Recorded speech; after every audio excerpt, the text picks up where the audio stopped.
প্রদীপের শিখা দিয়ে শুরু হোক সবার জীবন এরকম উজ্জ্বলময় হোক, আলো হোক। দেখো বন্ধুরা, আজকে আমি তোমাদেরকে আমার সিংহাসন ঠাকুরটা দেখাচ্ছি।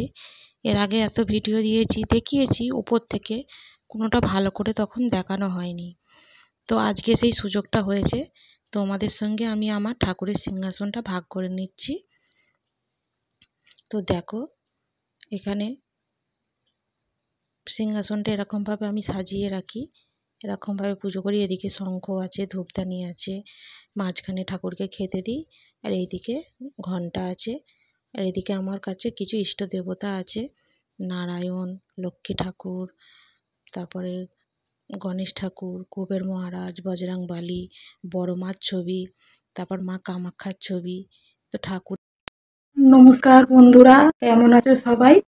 আমি শম্পা, আমার নতুন একটা ব্লগে তোমাদের সকলকে স্বাগত জানাই।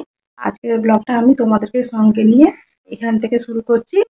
তো আজকে সকাল সকাল সব কিছু আমার হয়ে গেছে, সমস্ত ঘরের কাজ কর্ম, স্নানও করে নিয়েছি, দেখতে পাচ্ছ, স্নান করে পুজোও করে নিয়েছি। তো আজকে মেন ব্যাপার হচ্ছে, আজকে আমার মেয়ের জন্মদিন। তো জন্মদিন একটা ছোটোখাটো আয়োজন করেছি, মানে আয়োজন বলতে সেরকম খুব যে একটা বড় করে করছি তা না, ওই ঘরের মধ্যে ছোটোখাটো করে করছি। দুপুরবেলা যেরকম ওই 5 রকম ভাজাভুজি, তরকারি, ভাত করে দেবো, ডাল ওটা করব। আর রাত্রিরেও 2-4 জন বন্ধুকে বলা হয়েছে, তো তারা আসবে, তাদেরকে নিয়ে একটা ছোটোখাটো কেক কাটা হবে। মেয়েকে একটু আনন্দ দেওয়ার জন্য এটা করেছি। তো আজকে ওই জন্য সকাল তাড়াতাড়ি করে তাড়াহুড়ো করে কাজকর্ম করছি।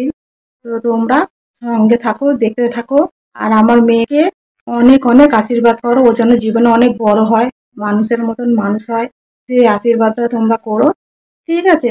তো চলো, আজকে আমার সঙ্গে তোমরা দেখতে থাকো, ঠিক আছে? এখানে দেখো, আমার মেয়ের জন্য দুপুরে যে আয়োজনটা করেছি সেটা তো তোমাদের সঙ্গে দেখাই। তো প্রত্যেক দিনই তো রান্না বান্না দেখাই, সব দেখাই, কাজকর্ম দেখাই। আজকে একটু ব্লগটা অন্যভাবে করলাম, আজকে রান্না বান্না দেখাইনি, একচোটে কি রান্না করেছি সেটাই তোমাদের সঙ্গে শেয়ার করে নিই, চলো। তো দেখো, এখানে ডাল আছে, মাংস আছে, মাংসের একটা কষা কষা তরকারি করেছি, পায়েস করেছি, এখানে লেস আর ক্যাডবেরি আছে, আর 5 রকম ভাজাভুজির মধ্যে এখানে 5 রকম ভাজাভুজির মধ্যে পটল ভাজা, বেগুন ভাজা, আলু ভাজা, ঢ্যাঁড়স ভাজা, পাট শাক ভাজা, ভাত। এই হচ্ছে আজকে আমাদের মেয়েকে করে দিয়েছি দুপুরবেলা। তো দেখো, মেয়েকে বসিয়ে দিয়েছি খেতে। তো মেয়েকে বলছি একটা নতুন জামা পর, মেয়ে বলছে আমার গরম হচ্ছে, পরবো না, একচোটে রাত্রিরেই পরবো। তো পরলো না, খেতে বসেছে দুপুরবেলা। তো দুপুরবেলা তো সেরকম কাউকে বলিনি, সেরকম কাউকেই বলা হয়নি, শুধু মেয়ে, আমি আর ওর বাবা যেরম রোজ হয় সেরম শুধু রান্নাটা করে দিয়েছি। আর রাত্রে আজকে বিরিয়ানি করে দেবো, সব বন্ধুরা আসবে, আর আমার মা আসছে, দিদিমা আসছে, আর আমার ভাইয়ের মেয়ে আসছে। তো ওই রাত্রে একটু বিরিয়ানি আয়োজন করেছি ছোটোখাটো, সেটাই করব। তো মেয়ে এখানে খাওয়া শুরু করে দিয়েছে, চলো আমরাও খেয়ে নিই, নিয়ে তারপর আবার দেখা হচ্ছে তোমাদের সঙ্গে পরে, চলো দেখতে থাকো। তো এখানে দেখো সন্ধে হয়ে গেছে, তো মেয়ে রেডি হচ্ছে। তো মেয়ে বলছে, আমি বলছি একটু সাজুগুজু কর, ভিডিও করব, ফটো তুলবো, তাই জন্য মেয়ে একটু সাজুগুজু করছে। তো চলো মেয়ে ততক্ষণ সেজে নিক, আমি তোমাদেরকে দেখাই কারা কারা এসেছে। তো এখানে দেখো, এটা হচ্ছে আমার দিদিমা এসেছে, আর ওখানে আমার মা বসে আছে, এটা আমার মা, আর এটা আমার ভাইয়ের মেয়ে, এই যে ভাইয়ের মেয়ে, আর এখানে স্বপন বসে আছে, এই যে। আর চলো, এই যে বিরিয়ানি রান্না হয়ে গেছে দেখতে পাচ্ছ। তো এখানে ওর বন্ধু কটা এসেছে, এখনও দুটো বন্ধু আসতে বাকি আছে। তো এখানে এই যে একটা বন্ধু এসেছে, আরও দুটো বন্ধু আসবে, আমার একটা জায়ের মেয়ে আসবে, সবাই আসবে, তারপরে কেকটা কাটা হবে। তো এরা বসে অপেক্ষা করছে।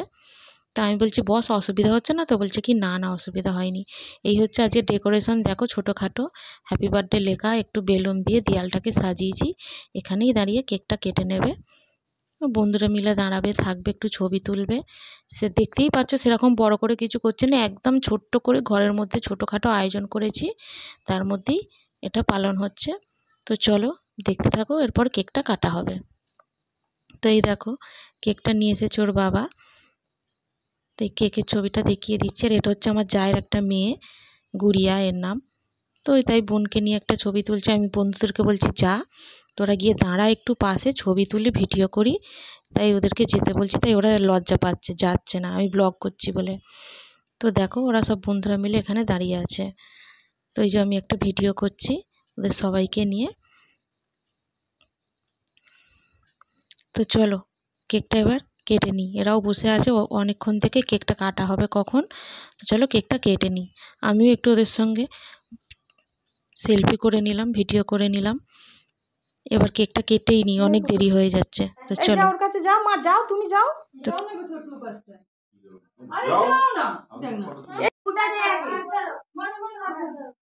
Happy birthday, happy birthday to you, happy birthday to you, happy birthday dear Disha, happy birthday to you. নে নে নে নে নে। দেখো মেয়ে কেক কেটে নিল, কেক কেটে নিয়ে এবার আমাকেও খাওয়াতে এসেছে। দেখো এই যে, তারপর সবাইকে একটু একটু করে দিচ্ছে। তা আমার মা বলছে কি এবার আর এক টুকরো কাট, কেটে বন্ধুদের মুখে মুখে সব দিয়ে। তো চলো খাওয়া সবার হয়ে গেছে, এবার সব বাড়ি যাবে, রাত হয়ে যাচ্ছে। তো খেতে দিয়ে দিয়েছি। দেখো তো বিরিয়ানি করেছিলাম, একটু চিকেন কষা করেছিলাম, পায়েস করেছিলাম, আর স্যালাড কেটে দিয়েছিলাম। এই হচ্ছে আজকের মেয়ের বার্থডের মেনু। তো চলো ওরা খেয়ে নিক, তারপর বাড়ি যাবে, সব নিতে আসবে বাবা, ওরা মেয়েগুলোর বাবা, বন্ধুর বাবারা সব নিতে আসবে। তো চলো আজকের মতন ব্লগটা এখানেই শেষ করলাম। তোমরা আমার মেয়েকে অনেক আশীর্বাদ করো, ও জীবনে যেন অনেক বড় হয়। দেখা হবে আবার নতুন একটা ব্লগে। সবাই ভালো থাকবেন, সুস্থ থাকবেন। আজকের মতো নমস্কার।